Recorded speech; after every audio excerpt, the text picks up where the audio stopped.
Welcome back to the Hoops Temple podcast. I'll be your host today. I'm Aaron, our possible chairs. Joining me is Dylan from New Zealand. How you doing? Doing good, Aaron. Good morning to you. Fantastic morning it is. No Nate this week. Any Lakers talk is on the table, although they're not our focus this week. Our focus, our team of last week was the Sixers, and what a week to watch them. Their opponents being the Pistons twice and the Hornets. Um, That was the best 5-game stretch in NBA history by a team, reaching almost plus 160. No team in a 5-game stretch had ever accomplished such a feat. What was it like watching the best team of all time? Man, I was just about to say it was really fucking boring. Like I hate blowouts. Like I hate non-competitive basketball. That's why like all these teams before this week, you would not catch me watching a Pistons game or like a Hornets game or the Wizards, who I think they also played like over the past stretch. Like I hate watching bad basketball and I hate watching blowouts. And we got the Sixers in the biggest blowout week of freaking NBA history. In NBA history. I wrote down for the first Pistons game, my note was James Wiseman torture. I felt like it was torture on me having to watch him play, and then it was torture for him having to guard Embiid. Embiid ended these games in like 5.5 minutes. He'd go out there and pace the other team in terms of scoring. He'd give them exactly what their entire team was capable of, kind of dick around, and then the game would be over by halftime. Yeah, I mean, was just absolutely ridiculous. And it's kind of hard to learn a lot from these types of games. Like the point of, team of the week is that we can tune in, we can figure out what makes them tick, the way they play. But I don't know if there's a lot to discern from, James Wiseman just being obliterated play after play by, you know, possibly the best player in the league this season, or the what guy do you having the best season. What do you mean? You tell me the Sixers aren't the greatest team ever? I thought we learned that. I thought we figured that out. The Sixers this season are the best offense. They passed the Pacers. The Pacers are literally only trying on offense. Yeah. That's their entire strategy. And the Sixers are, at this point, I know they picked up a couple of ridiculous wins, but they're tough. They're the fifth best defense and the best offense in the entire NBA. I mean, it wasn't even Yeah. close. Yeah, and number one in net rating with a expected win rate of about 66 games. Jeez, man. My goodness. I feel like I just feel like the Harden theory, although it's interesting because we're gonna talk about the Clippers at some point, I'm sure. Getting rid of what he was doing, Naturally. like, well, he was finding Embiid in his spots, whatnot. I just feel like Maxi and the rest of his guys are able to find Embiid in the flow of the game, and less kind of Mm. like Or we're gonna go ahead. it's almost like Embiid finds himself now. I Mm. feel like the way that Nick Nurse's system differs from Doc Rivers, and that James Harden was like one of the most frequent and dominant pick and roll players in the league. And Tyrese Maxey, I pulled the numbers, is he only runs the 34th most pick and rolls in the by frequency. Like Fred VanVleet and Derrick Rose run more pick and rolls Derrick than he Rose. does. Whoa. Always catching strays. Um, but yeah, and that means more position, more not like he's always had a lot of positions because he's got a ridiculous usage rate. Like he's always shooting, but it's Embiid is able to create the offense rather than have Harden find him in his spots or post up. And the most notable way that they do that, which I'm sure you saw, and through those horrific blowouts, and which I pulled the numbers on, is they've really become a handoff team. And Nick Nurse has never been a big pick and roll guy. Like the Raptors don't run pick and rolls when he was with them, but they did run a fair amount of handoffs. And so last year under Doc Rivers, they were a big pick and roll team, and they would almost never run handoffs. They were 29th in the league. Like they had Joel Embiid, and they would just never throw him the ball and have a guy run off of him. Um, going back to like the JJ Redick days is the how far you've got to go back to find someone who would just run past Embiid when he's got the ball and let him create an offense. But they're now up to sixth in the league in handoff frequency.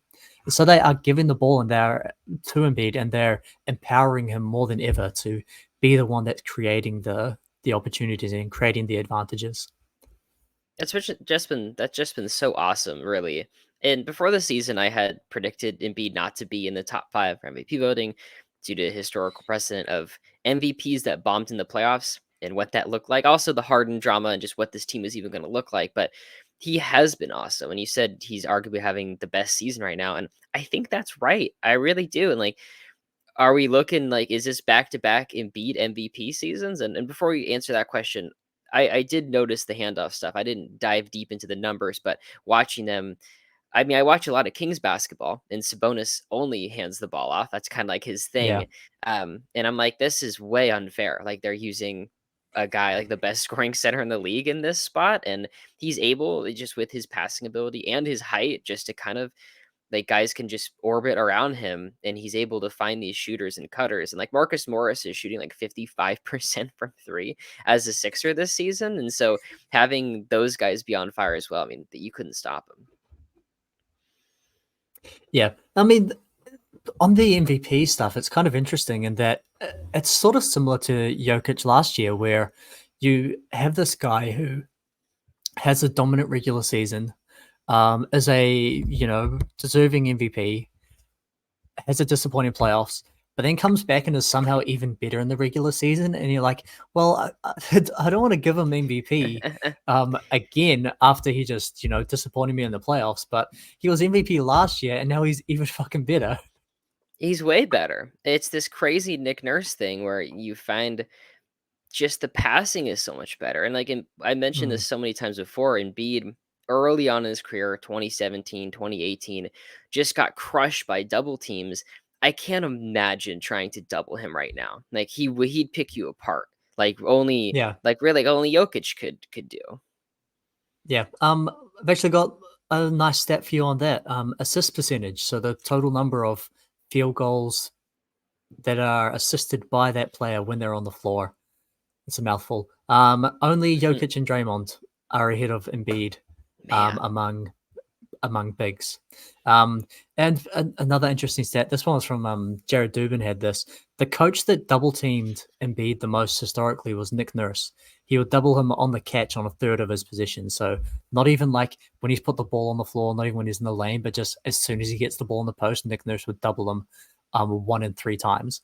Wow. And so like who better to find a scheme for this guy to play out of that than Nick Nurse? And I think, you brought up Sabonis, who the way that he posts up and runs handoffs is more at the top of the key. And I think historically we've seen Embiid more on like the traditional sort of low post block, on the wings where the passing angles are more difficult. It's harder to kick out to players. And I think we've seen Embiid move more towards that sort of top of the key area where Sabonis and where Jokic like to play. And that has worked out incredibly well for him. He's averaging a career high in assists at 6 per game, up from 4.2. His assist to usage percentage, there's an interesting one, is up from Mm, 0.65 to 0.83. And wow. so you're totally spot on that, like, this guy is now not only, is he leading the league in scoring? I think he's doing that too. I He's believe not only so. the most dominant scorer, but the his ability to read the game and make the passes and the positions that he's put in by his coach are now so improved that like you cannot double team him on a third of his catches. You just couldn't. And on top of that, double teaming him leaves Tyrese Maxey open. And Maxey has been just a machine this season. He's still shooting about 40% from three. He's efficient from every spot. He's just a blur even without the ball. And those like cuts, he can just start barreling towards the rim at like half court, and you run like a pseudo fast break, or it's like, holy shit, Tyrese Maxey's running really quick, but really fast. Like no one can stay in front of him. Maxey in the Hornets game had 5 threes in the second quarter, and it wasn't like spot up threes. They were like crazy sidestepping, step back, like crossover threes. It just, do you think that? I mean, God, it's so stupid because they beat like the 3 worst teams of all time. But I don't know who I'm taking over the Sixers right now. And they look so good. I need them Hmm. to play a team that doesn't suck. I could really try to figure this out. Yeah, yeah. And just on Maxi, we've seen big point production increase from him from about 20, I think, to about 25 points per game. Um, but not only is he scoring more, like we said, he's not doing it so much as the creator. Like he's not running a lot of pick and roll and getting his own shots. You know, a lot of this is moving off the ball, is spotting up, is running off handoffs from Embiid. And despite that, his assist numbers have gone up massively from 3.5 a game to 6.7 per game. So he's able to not only create that space while playing a lot off the ball, but getting downhill, having guys like Tobias Harris, having Marcus Morris shooting 50%. Kelly Oubre has never seen a shot that he didn't like. You've got Nick Batum, who never shoots unless he's wide open in the corners, but somehow I don't think I've seen him miss a corner three. He's got these guys around him who are able to convert those shots, and the reads are becoming simpler for him. I believe Batum has the highest shooting percentage in the league. I think it's like I 109 or wouldn't be surprised. something. I um, think he has the lowest usage rate in the league as well. the Sixers' next game is against the Wolves, and maybe Hmm. they lose by 50 because they forgot how to play an NBA team. But we have to segue into the Pistons' current losing streak, because that part of that was the Sixers whooping on them. Have you seen a worse team? Have you ever watched worse basketball than current Detroit basketball? I mean, you got to go back to like some of those process Sixers teams to find um, a team that does nothing well, which is the craziest part. Like there are a lot of bad teams, but normally you can point at something. It's like, okay, this team's really bad, but at least they force a lot of turnovers. Or like this team's really bad, but they are, they're actually good at defensive rebounding. Um, the Pistons are terrible in every facet of offense and somehow also terrible in every facet of defense. Um, I thought that they might see some improvement getting some of these veterans back. Like Bojan Bogdanovic is a good NBA player, and even with him on the floor, they still are, you know, historically terrible. It's just insane because you have to ask the question, like, what would you do for a win? For one win, for one NBA win, what would you do? And they held on to Bogdanovich last season, and they're like, we're not trading him. He's coming back, and he's going to play for us. And watching those games, he is so important. He has like 30 pieces for them. Like, he is like the best, on occasion, the best player on that team. Um, their current losing streak is 23. The single season record is 26. I don't know Oh my why. god! I don't know why they keep, because the record is 28. I think that's fucking dumb because it's like the process Sixers and then the first 2 games of the next year, and they counted that. I think that's dumb. Oh It's an entirely different team. Um, yeah, but the process Sixers were bad on purpose, and that was like year 1 of the most like devastating intentional rebuild of all time. And this is year 4 where you've had the number 1 overall pick and you've had high lottery picks and you've traded for other high lottery picks. I just don't see what a win looks like for them, because the other thing is like 3-point shooting was like the great equalizer. Everyone could win any game because you get hot from 3. This team cannot shoot. They can't shoot. Like there is no unit. Like their hot game from 3 is an average game for other teams. They would have it's to like a just go. 7 of 17. Yeah, seriously. I think looking at their team, like, oh, can I find their? I don't know if I can find their per game or their team stats on their page. I have to go to the NBA tab. But what are they shooting from 3? I know they're like okay for like percentage wise, but they just can't make them. Or they don't take a lot of them. Looks like, oh Yeah, no, cleaning the no, I yeah, that's a fucking lie. They have the worst 3-point percentage in the league. yeah, and also Yeah, second worst frequency.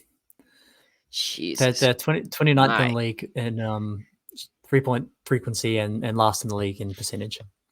At some point, I had checked that. I think like maybe around like lost 15, and they were like average like 35%, but they didn't take very many. And now it's just like, yeah, let's say they do get hot, and it's 10 made threes. Like, whoa, Isaiah Stewart's on fire. He's like 3 of 6 or something. Um, what do you think? Where do you go from here? Yeah, I mean, there's you can't win games like that unless you've got LeBron and it's a in-season tournament final.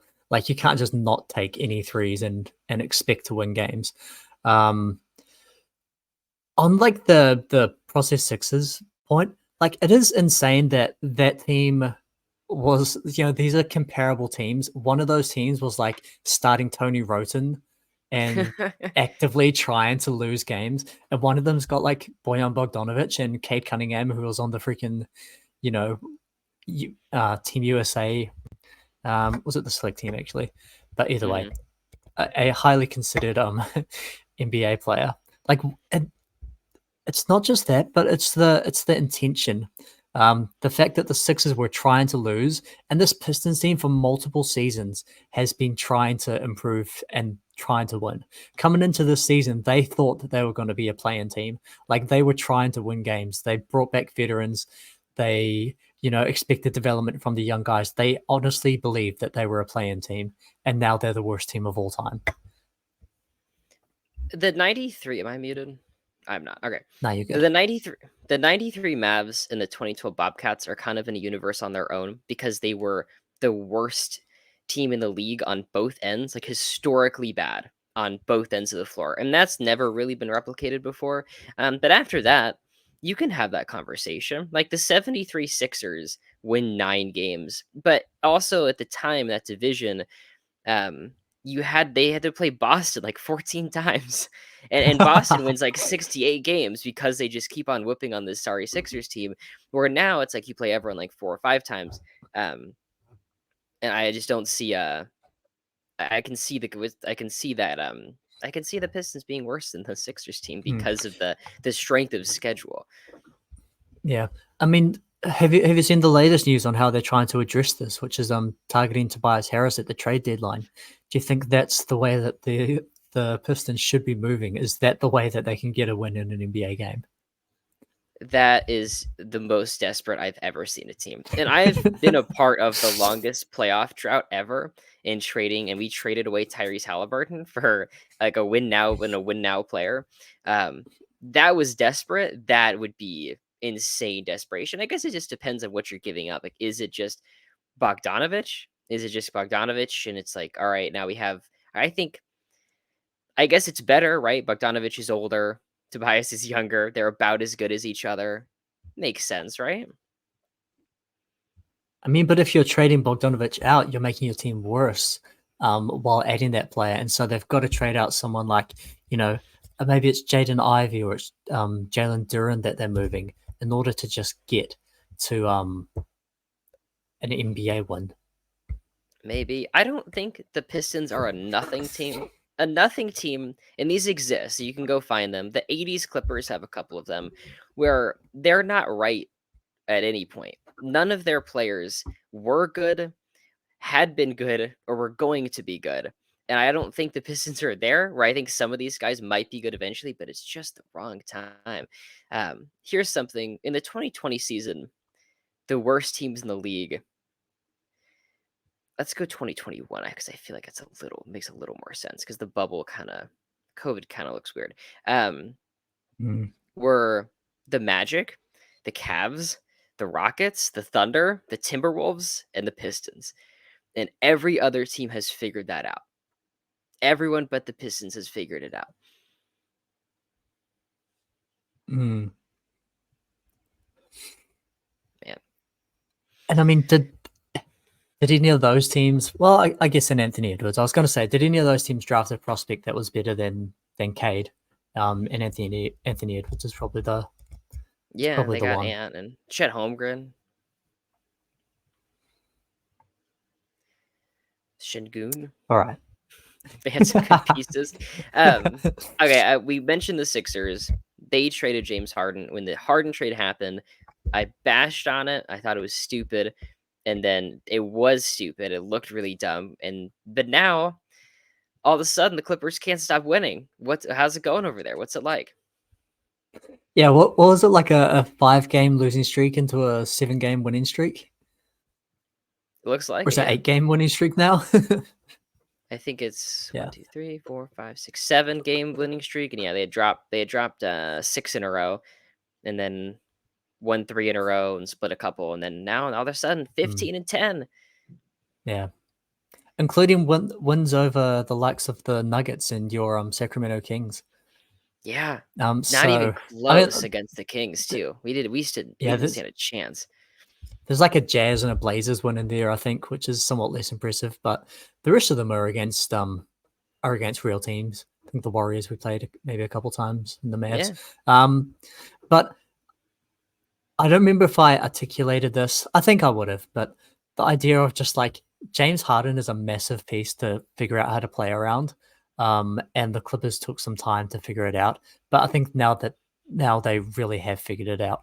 One of the big things that Tyler realizes is that when you play James Harden and Russell Westbrook together, it's a disaster. okay. It is just terrible. And all that massive losing streak was, let's play these two guys on the floor at the same time with Zubac, who also, um, isn't a great compliment to Westbrook because he can't shoot at all. And then you have Westbrook volunteering to go to the bench, or at least being told that he's going to the bench, but he can claim to have volunteered for publicity. Um, you move out. PJ Tucker has been excluded from the rotation. The guy who does Let's absolutely nothing on go. offense and holds that classic, does absolutely nothing on offense and holds the opponent's best player to an efficient 50 points. He's been moved out for at first it was a rookie and now it's Amir Coffey. He's sort of like a coach's player, he tries hard. But then Daniel Tice has also been a big ad. Coming from the Pacers where he was doing nothing as like the third center.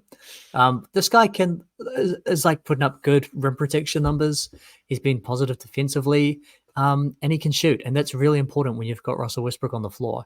That's the way that Russell Westbrook has been able to succeed as a second unit guy. Where now you have the Clippers starting lineup is one of the best in the league, with Terrence Mann in there instead of Russell Westbrook.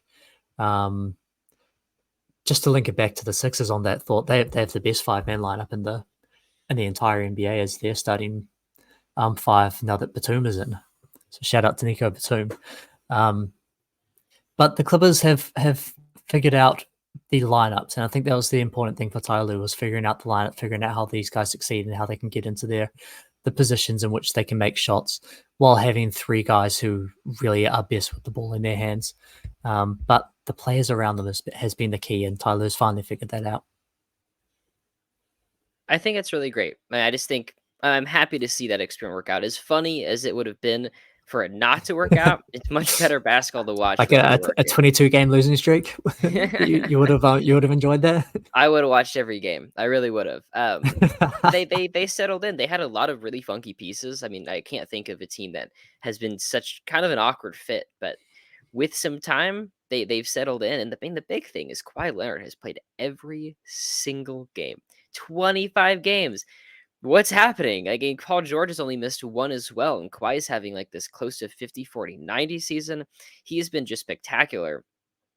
It's man, I feel like we buried him, we buried the Clippers, and all of a sudden they're back from the dead.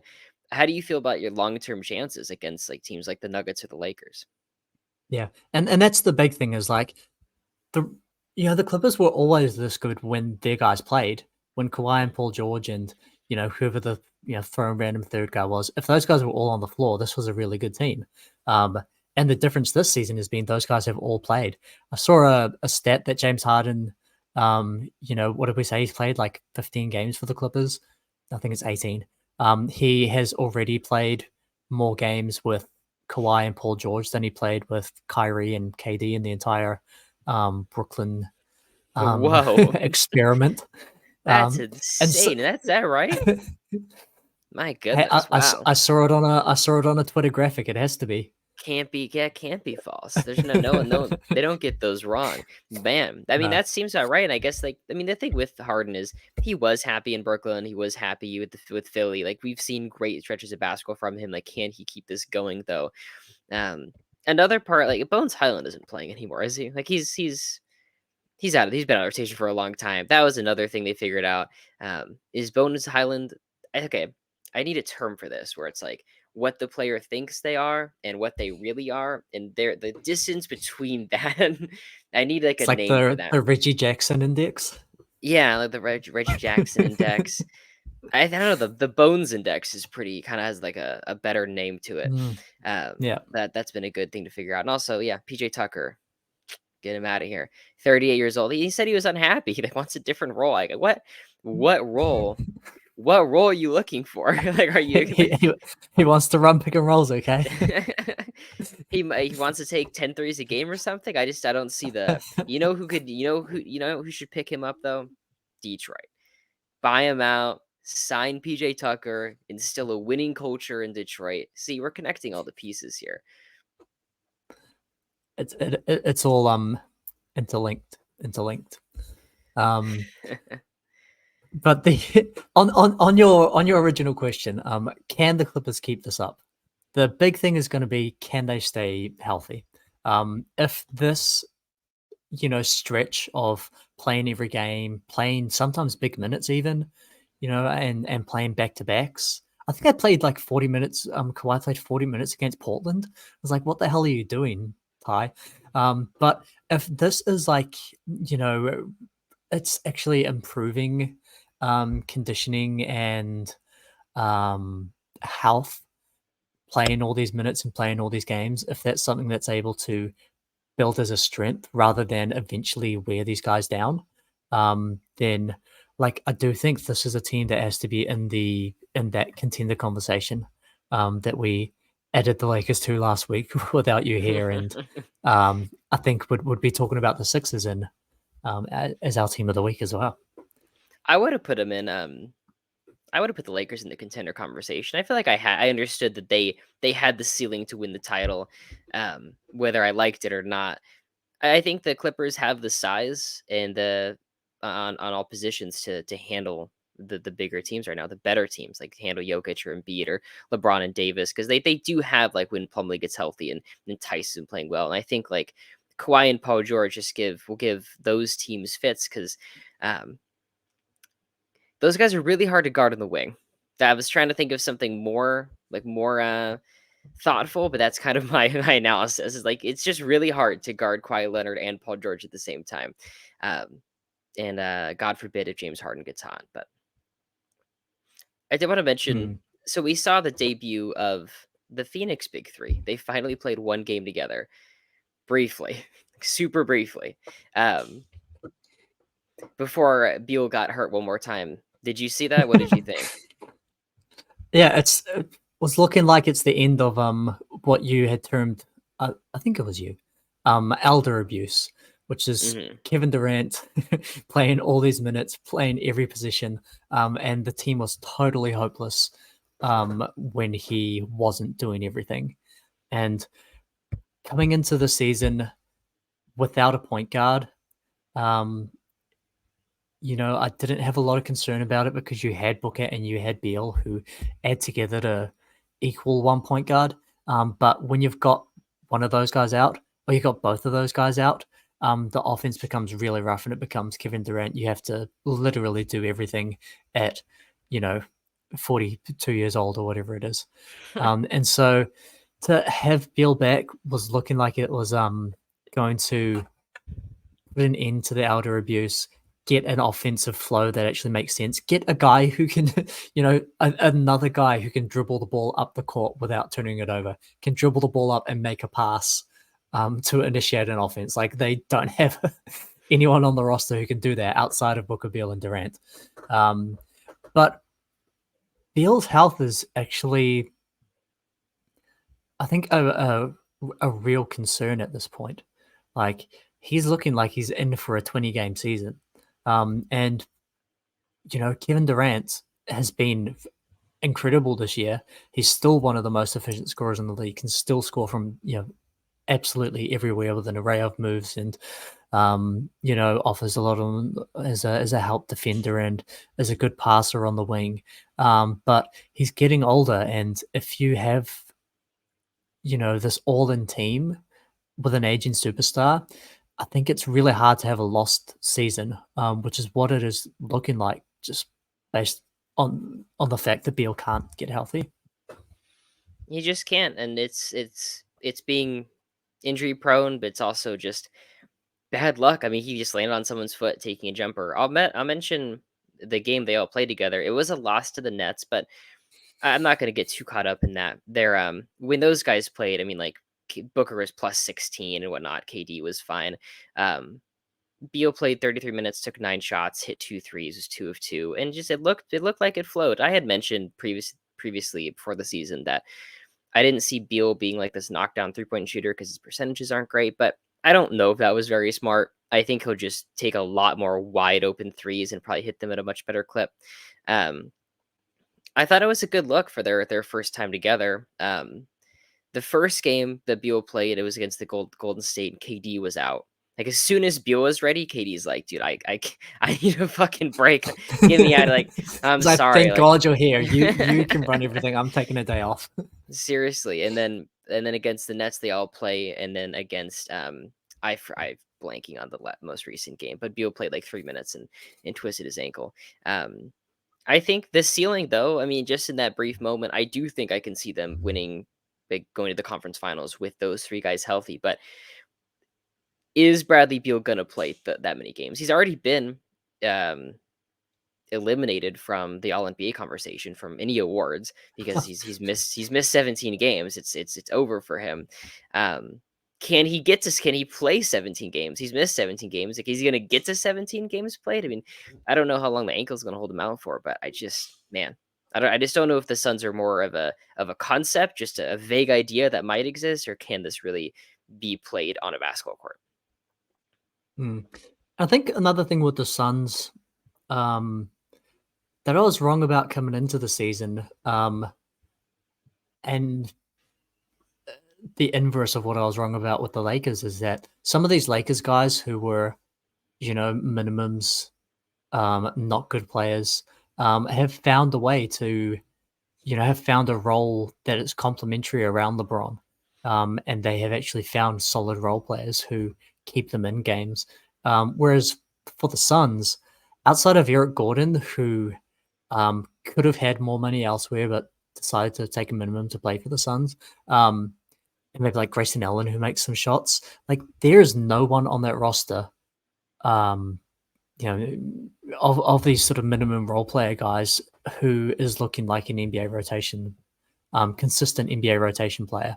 And I thought coming into the season with just all the swings that they had, it's like I believed in a lot of these guys, and I was like, even if that guy doesn't work out, even if it's not Bates Diop, um, This year, little. it's yeah, or Nasir Little, or it's Yuta Watanabe is still going to be able to shoot. He's proven to be a decent NBA player. But the fact that all of these guys are not playing well makes it even more difficult for the Suns, both to withstand injuries, but also as a sort of a long term contender prospect.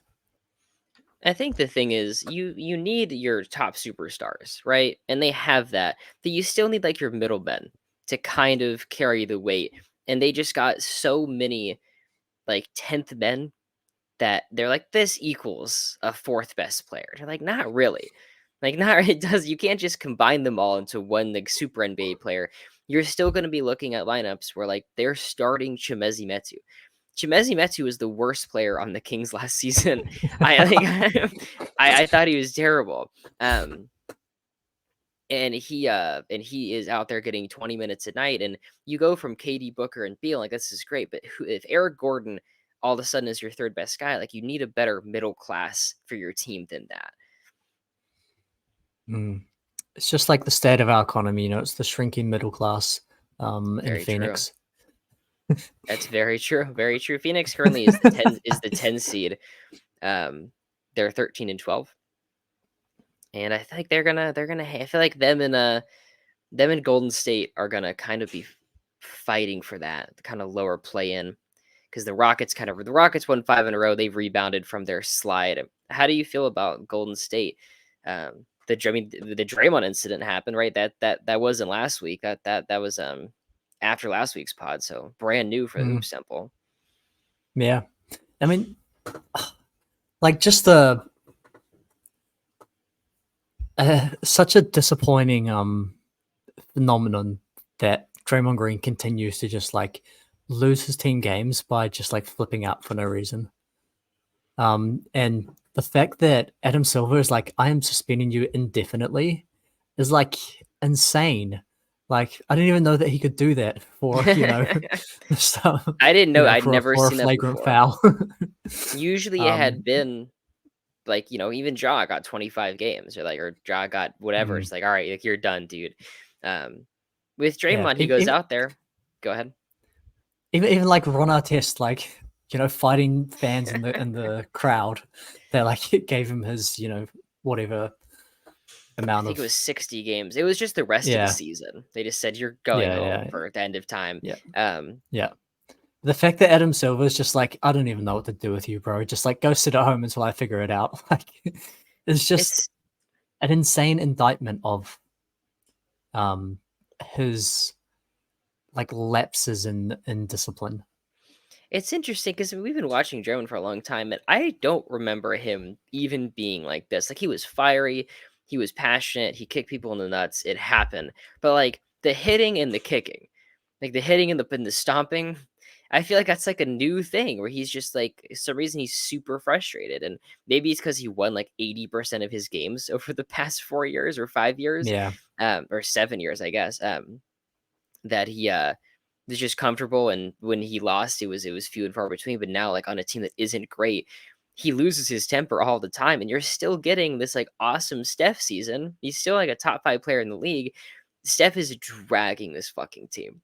And Draymond is like, while Steph is doing that, Draymond is in the corner, like boxing with the other team's European center. Like he's finding the tallest white guy and just fucking wailing on him. And Steph is probably like, dude, I'm trying so hard to win this yeah. game. Like, can you please stop attacking people? um. Oh God, what was I gonna say? I don't see the avenue for them to be a contender. I just don't like this team very much. I think like Steph is dragging this team to 500. Without him, this is one of the worst teams in the league. It's just kind of a weird roster. You're getting a pretty bad Clay Thompson season, his lapses in judgment in terms of like shot selection and game time decisions, and also just being cold from three generally. Um, Chris Paul is whatever. He's not as good as I thought he'd be. And the Andrew Wiggins regression to the worst player in the league has been kind of shocking. Um, Yeah, Although I don't know, I just don't know if it's shocking though. I've had to go back and forth because it's shocking because he was playing at such a high level, but this is what he yeah, was in Minnesota, so I guess it makes yeah, sense. yeah. The I mean, is it more shocking that that random elite 3 and D star that he became out of nowhere wasn't real than like it was? Like there was one of the most random and unexpected just like progressions as a player to go from like inefficient one-way chucker to 3 and D superstar. Um that Yeah. being real would be more shocking than it just being a random blip. Um but this Warriors season kind of reminds me of I mean, maybe it was just last season where like they don't have Wiggins as a good player. Clay is rough. I mean, they are closing games with Brandon Pajemski, who is sort of this season's Anthony Lamb. Anthony Lamb. My goodness, yeah. Anthony Lamb, by the way, was the Warriors' like fifth best player last year and is now playing in New Zealand. So that tells you, um, sort of the state of their team.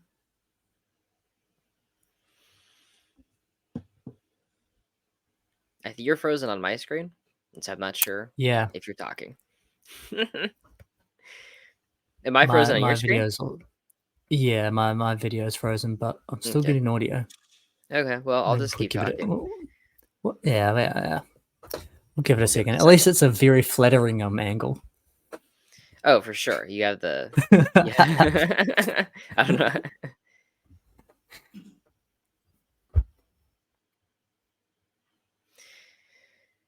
Man, is there a refresh? I could Restart. try. I just don't know if it's gonna ruin I don't know. I don't the think recording. so. Well, how about here about this? I'm just gonna like. What if I? Put me back to the waiting room or whatever it is, and pull me back up. See if that does anything. Yeah, I did. I just did that. Okay. Now you're just like a black screen. I can All ban you right. from the studio. Okay. I think That'll solve it. Oh, hang if on, I hang on, hang on, hang on. It's doing something. all right. We'll hold that thought and check my fantasy football team. See how we're doing. I missed the playoffs, but I'll still check it. Oh, you're back. Um, There we you're go. frozen again. You're frozen again, though. No, you're not. All right. Really? No, No, we're you're good. good. We're good. Golden Thank God. State. Golden State. This team is pretty good when Steph Curry plays. They are the worst team on God's green earth when he doesn't. He has a box plus minus of 7.2. Andrew Wiggins has a box plus minus of negative 6.9. I mean, that's the worst. That's the worst in the league, if I remember correctly. I Jesus just don't Christ. know. And like, sorry, let's go 2000. But like, I just don't like the Dario Saric minutes very much either. Do you? Um, it is kind of like an interesting option as like another big guy who knows how to pass the ball. When you don't have Draymond to rely on and you can't run anything with second units, it is like an interesting lineup. And he did have that random season where he became like an elite rim protector in Phoenix. I haven't checked what his numbers are like this year, but ITS says not so good.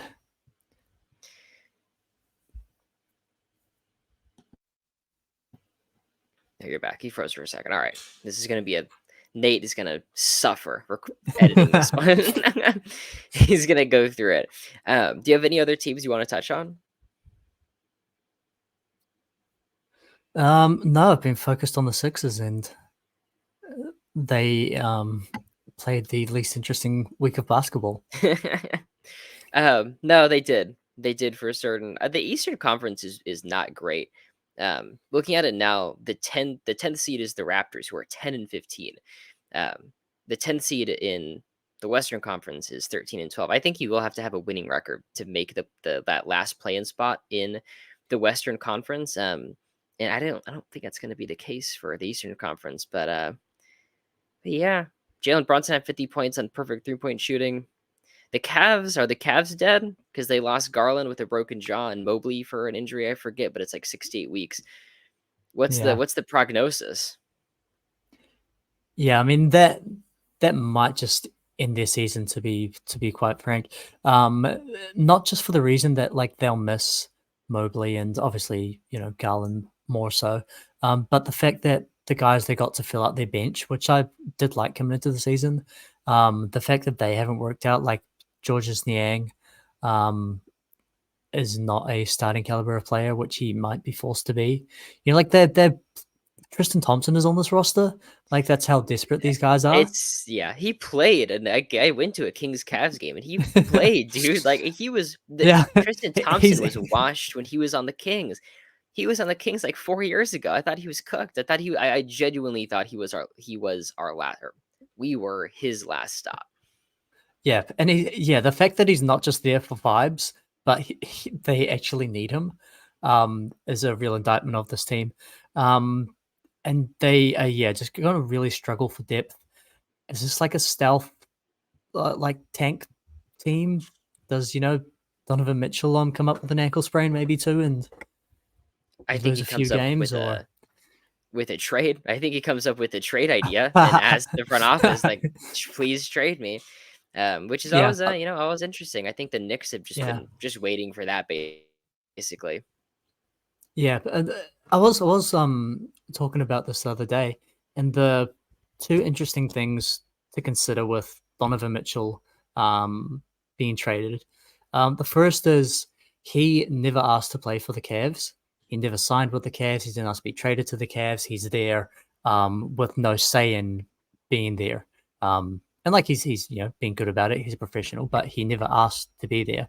And then the other thing, the contrary, is that he has 3 years left on his contract, and so the later you get in your contract, the more leverage you have. He can tell the Cavs, like, I'm not re-signing. You're going to lose me next year, so you might as well trade me. The fact that it's 3 years, like, that leverage is weaker.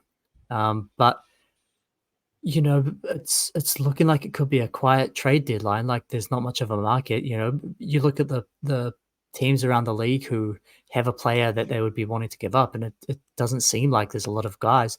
So maybe this is, Adam Silver needs to put a thumb on the scale to drum up some interest, and this is the Donovan Mitchell second trade. Could be. Don't tell Jack the Kings fan that. He's been sending me Harrison Barnes trade ideas every day. He's like, it's on, funny. Go ahead. Maybe I should rephrase that. There's no one that a team is willing to give up that is also in demand. Like, no one's trying to trade for Harrison Barnes. It's been so tough. Like, I was so happy with the Barnes re-signing, and then I'm like, man, that was actually a huge mistake. We have to touch on a little bit. Like, the greatest shooting game of all time, the greatest shooting game ever, Keegan Murray had 47 points last night on 12 of 15 shooting from three. It's the most efficient 12 of a three-pointer game ever. Also the second most rebounds grabbed in a 12 three-pointer game. Although Klay Thompson had a 13 three-pointer game in like 24 minutes against Chicago. He could have hit 20 threes that game. So it's a little finicky. When guys get that hot, the games are never close. And so it's like, all right, we're going to take them out. I made a video earlier yesterday, or I guess it'd be the 16th, saying that I would trade Keegan Murray and Davion for Lauri Markkanen. And like, there was a Twitter poll, and only like 29% of votes said they would make that trade. And I think those people are out of their fucking minds. I think that's insanity. I like Keegan Murray, but like, I think his ceiling is basically like Lauri Markkanen. And then he goes out and drops 47 points on Lauri Markkanen's skull. Yeah. And you're like, all right, how many first-round picks are you guys including to get Keegan Murray? I think the other thing is like, really quick, a quick discussion on the trade market. The Thunder can beat anybody's offer on anybody. They could beat anyone's offer like 4 times in a row. They have that kind of treasure chest. But like, if you're trading with the Thunder, I would ask for more, like the Thunder tax. I'd be like, no. Like, you guys have way too much just to, like, I'm not giving you this guy I'm not going to allow you to build like this super team just because you have so many assets. Like, you owe me extra because you have so much. Yeah, right. It's like Warren Buffett comes into like your car sales yard. Like you're not giving him the discount. You're saying, no, like you are paying the freaking you're paying the price that's on the window. I'm not haggling with you. No, I totally agree. And so, like, I mean, I think it'd be Keegan and like and more to get Lauri Markkanen still. But maybe the financial flexibility is more important. I have no idea at this point. Because Keegan has been pretty great defensively. But did you have anything else you want to touch on before we say adios? Let me just check if I've got any more Sixers notes and just throw out some random stats. Sounds great. I like Sixers notes. Embiid is posting up even more. From about 16% to 20% of his positions now are post ups. What else do I have? Tyrese Maxey turns the ball over 1.3 times a game. The dude's scoring 25 and dishing almost 7 assists, and he's turned over 1.3 times. He turns the ball over on 5.7% of his possessions, which is the best in the NBA among guards. And that is all. I've emptied out the notebook of random stats that I pulled. That sounds great. The Sixers are they are the best team in the league when playing the worst team in the league. Elite analysis. And every other team statistically. It's true. All right. Dylan, where can the people find you? On the Hoops Temple podcast. Sounds great. You can find me Possible Chairs on TikTok, one word, and this podcast all the time. Thanks for listening. And what's the Twitter handle? That's right. I fucking forgot about that. You can find me, Possible Chairs, on TikTok, one word, this podcast all the time, and Possible Chairs on Twitter, except for my mom, because she followed me on Twitter and I blocked her because I'm not a good boy on that app. I post on TikTok knowing my grandma follows me and my mom follows me. I did not take those precautions on Twitter, so sorry, mom. Yeah, you're like